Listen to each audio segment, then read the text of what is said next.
Fue confuso. Sentía un agujero en el pecho, como si algo faltara.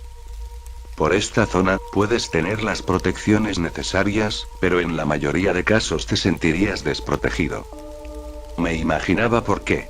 Habían robado mis pertenencias. Llegaron a mi casa. Mientras no estaba. No me importa mucho. Pero si se habían llevado cosas importantes, necesarias para mí. Supongo que, en el bajo mundo, cualquier ganancia es válida. Me sentí obligado a recuperar eso que tanto guardo. ¿Por qué no lo iba a hacer? Pero, ¿dónde tenía que comenzar? En una ciudad que es ventilada por las frías noches, con nula protección, se debe actuar rápido para no entrar en escándalo después. Recordando la naturaleza de los objetos, era investigar primero talleres de reparación, o ventas de jardín. Estuve horas. Hasta días enteros. Preguntando a cada persona que trabajara en esas profesiones. Nada. No había absolutamente nada. Lo siguiente eran las ventas de jardín, o lugares donde venden cosas recuperadas. O así los llaman para encubrirse. Tampoco había señales de lo que buscaba. Pasé muchas horas de la noche despierto, no quería que se me perdiera para siempre, el único recuerdo que tengo de ella. Intenté lo siguiente. Comprar todo lo que se pareciera y probarlo en mi hogar. Muchas bolsas, llenando mi sala sin propósito alguno. Estuve toda una noche probando cada uno. Otra vez, sin resultados. Ninguno de estos plásticos lograba transmitir la señal. Esa señal. La luz tenue, que me hace sentir cálido, junto a muchos momentos buenos. A pesar de que sentía ligera satisfacción al probarlos, no era lo que buscaba, pero había surgido la tercera opción en medio de la oscura noche. Podría estar vendiéndose por internet. Esos sitios expanden las capacidades de búsqueda a una escala muy grande.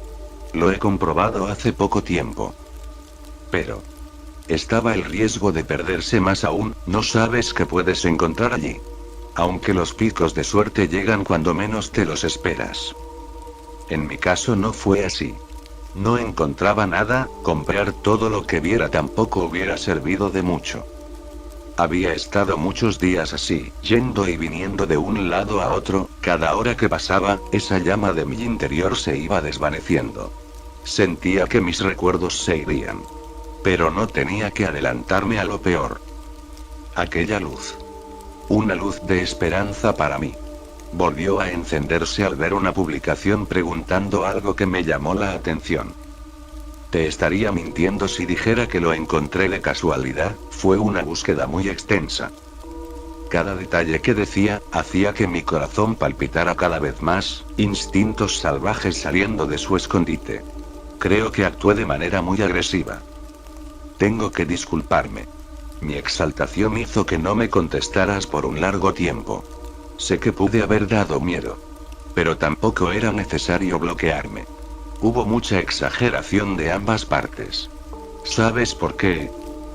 No sé quién te habrás creído, pero te sorprendería lo sencillo que es ubicar a alguien que piensa que sabe esconderse bien. Fue una actividad divertida.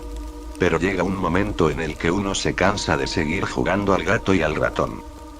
Otra fría noche. Pero en esta ocasión, tuve la oportunidad de volver a sentir la cálida llama de mis preciados recuerdos, intactos. Aunque que el cartucho esté desmantelado me ha enojado un poco. Por suerte, el amuleto que lo hace más especial, solo estaba tirado en el suelo de esta habitación. ¿Qué? ¿Qué amuleto? Creía que ya lo sabrías, es algo especial perteneciente a todo aquel que forma una parte de mí. No me será problema volver a colocarlo dentro. Sabes. Conversar contigo me ha hecho sentir algo especial. Tú, reflejas una llama parecida a la de ella. Tú debes ser alguien único. No me gustaría dejar todo así como así.